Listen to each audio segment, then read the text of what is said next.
हिंदू धर्म में तो इतना पढ़ा कि वाल्मीकि जी की रामायण अगर आप पढ़ेंगे तो उसमें यहां तक लिखा है कि रामचंद्र जी की पत्नी सीता का जब हरण हुआ और रावण लेके जब भागा तो हनुमान और लक्ष्मण जब तलाश करने के लिए गए तो सीता जी बड़ी चालाक थी, कहीं चप्पल फेंक गई, कहीं नथुनी फेंक गई, कहीं दुपट्टा फेंक गई, कहीं चप्पल फेंक गई, कहीं कड़ा फेंक गई। हनुमान एक एक चीज, ये चप्पल किसकी है? लक्ष्मण कहते मेरी भाभी की है, सीता की। चलो इसी रास्ते से ले गया और आगे के दुपट्टा मिला, ये दुपट्टा किसका है? कहा ये दुपट्टा भी मेरी भाभी का है, सीता का। चलो और आगे चलो, इसी रास्ते से लेकर गया और आगे बढ़े, एक एक चीज हनुमान जी देते गए और लक्ष्मण पहचानते गए। लास्ट में नाक में पहनने वाली नथुनी मिली, नथुनी। तो हनुमान ने कहा ये नथुनी किसकी है? जल्दी से लक्ष्मण ने कहा अरे यार हनुमान जी ये नथुनी नहीं मालूम है, ये शायद मेरी भाभी की होगी। हनुमान ने कहा सारी चीजें पहचान गए, नथुनी कह रहे होगी। तो हनुमान जी के इस प्रश्न पर क्या जवाब दिया लक्ष्मण ने? हनुमान जी ये नथुनी अगर मेरी भाभी की थी भी तो मेरी भाभी नाक में पहनती थी, इसलिए मैं नहीं पहचान पा रहा हूं, क्योंकि मैंने आज तक अपनी भाभी का चेहरा नहीं देखा। कहा क्यों?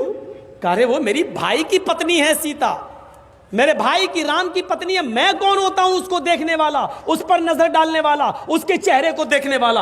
गौर करो, रामचंद्र जी के भाई लक्ष्मण ने अपनी सगी भाभी सीता जी का चेहरा नहीं देखा, देवर ने भाभी का चेहरा नहीं देखा। ये हिंदू धर्म की मनुष्य आज वाल्मीकि रामायण आज तक कह रही है, आज तक ये सबसे पुरानी रामायण है वाल्मीकि की, जो 2000 साल पहले लिखी गई है।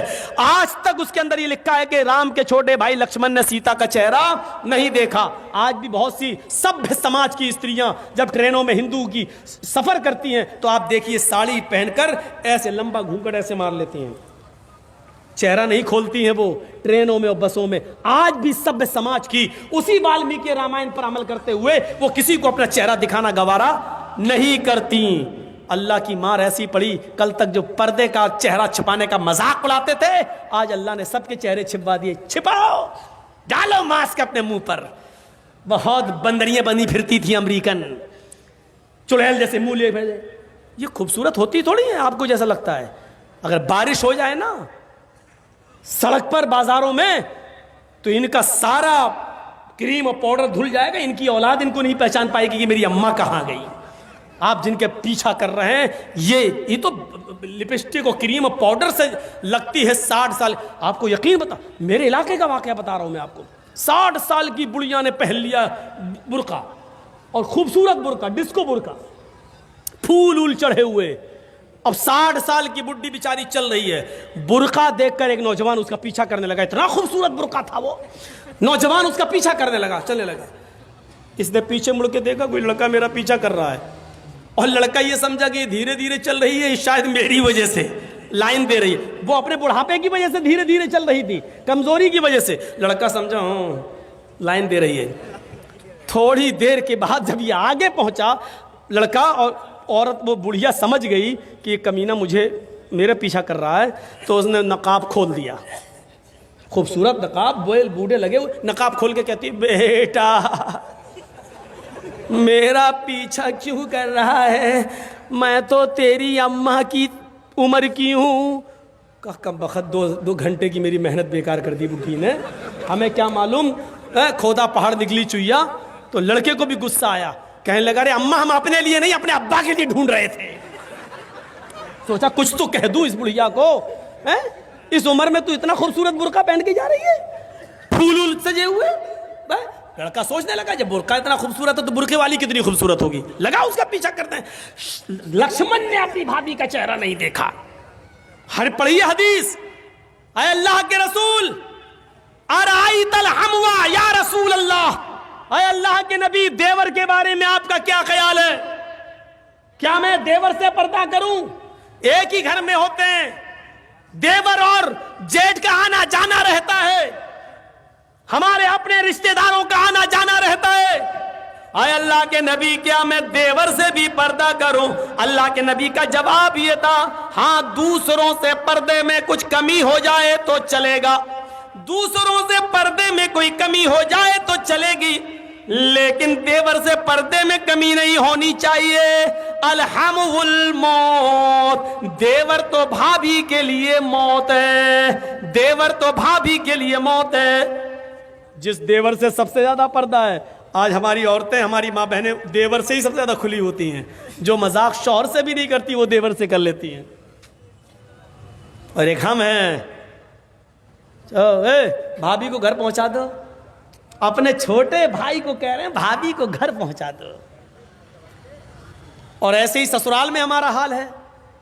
ससुर कह रहा है बेटा अपनी साली को जरा स्कूल छोड़े आओ। मामले दोनों तरफ से गड़बड़ हैं। हमने अपने भाई पर इतना भरोसा कर लिया। सऊदी अरब का वाकया सुने हो ना, जद्दा वाला। एक औरत बेचारी दर्द से कराह रही थी, दर्द से, और जद्दा के टैक्सी ड्राइवर बेचारा, उसको कोई कस्टमर नहीं मिला तो वो रुमाल मुंह पे डाल के लेटा हुआ था। जल्दी से औरत आई उसके पास, देखिए मुझे दर्द ज़े हो रहा है, बच्चे की पैदाइश की तकलीफ, जरा कोई करीब के हॉस्पिटल में लेके चलो, मुझे जल्दी से इलाज के लिए जाना है। ड्राइवर ने देखा, टैक्सी ड्राइवर ने, उसने कहा भाई औरत परेशान है, पेट बड़ा। उसने जल्दी से टैक्सी खोली, आओ बहन बैठो। उसने जल्दी से बिठाया और चल दिया। जद्दा के हॉस्पिटल में लेके पहुंचा और उसमें एंट्री होती है, तुम लेके आए हो? हाँ, लिख दिया। अब ये बैठा है कि जल्दी से वो चेकअप करा के आए, तब हमें पैसा दे। जितना हुआ मेरे रियाल, उधर पता चला साहब उसको एडमिट कर लिया गया है, अभी वो 2-3 दिन रहेगी।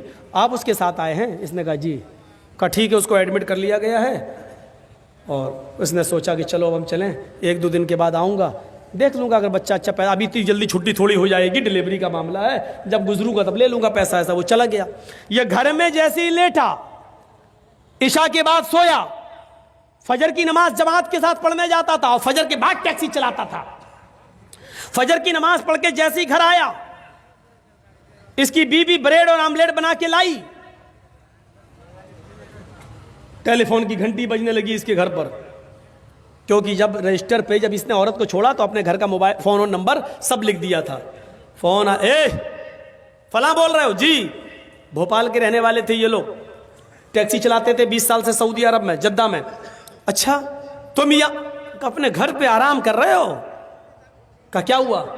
अरे कल तुम अपनी बीवी को हॉस्पिटल में छोड़ के गए हो ना, बच्चा हुआ है लड़का, आओ और अपनी बीवी को लेके जाओ यहां से।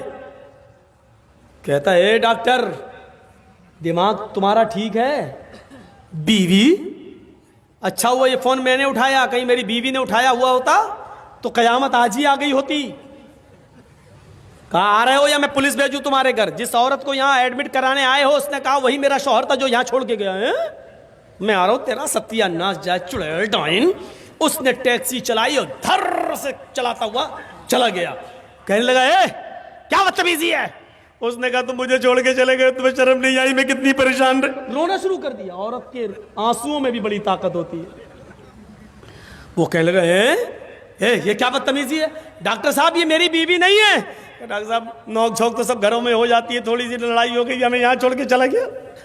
नहीं मैं ये बेटा अरे मेरा नहीं है, चलो अपने घर के झगड़े अपने घर में खत्म करो, चलो। उसने कहा ऐसा है चेकअप कर लो। चेकअप कहा डीएनए टेस्ट करे। ये लड़का आदमी तैयार, कहने लगा ठीक है मैं डीएनए टेस्ट करूंगा। मामला इतना बढ़ गया कि डीएनए टेस्ट की नौबत आ गई। जब इसका ब्लड निकाला जाने लगा और लड़के का ब्लड, तब औरत क्या कहती है? डॉक्टर साहब डीएनए टेस्ट कर लीजिए, लेकिन मशीन कभी कभी गलत रिपोर्ट भी दे देती है। अभी आदमी चिल्लाते हुए कहता चुप, गलत रिपोर्ट दे देती है। अभी पता चलता है 2 घंटे के बाद, 3 घंटे बाद जब रिपोर्ट आएगी, या 2 दिन 3 दिन के बाद, तब पता चलेगा। डॉक्टर साहब इसको यहीं रखिए, 2 दिन के बाद रिपोर्ट आएगी, मैं यहाँ हूं। 2 दिन के बाद गया, डॉक्टर साहब क्या आया? डॉक्टर साहब ने कहा बिल्कुल गलत, ये तुम्हारा बेटा है ही नहीं, जाओ। वो औरत पैर पे गिर गई। डॉक्टर साहब मैंने कहा था ना कि मशीन की रिपोर्ट कभी कभी गलत आ सकती है। आई, अल्लाह की कसम यही मेरा पति है, यही मेरा हस्बैंड है, यही मेरा आदमी है। डॉक्टर कहता है औरत नकले मत दिखा, चट ये तो कभी, ये तो इसका बेटा है ही नहीं, साफ साफ रिपोर्ट में आ गया ये बेटा किसी और का है, इसका नहीं है। वो कहने खूब रोई। डॉक्टर कहता मेरी बहन मैं तुम्हें कैसे बताऊं, इस आदमी की रिपोर्ट इतनी डेंजर है, इस आदमी की रिपोर्ट में तो ये आया है कि ये जिंदगी में कभी बाप बन ही नहीं सकता।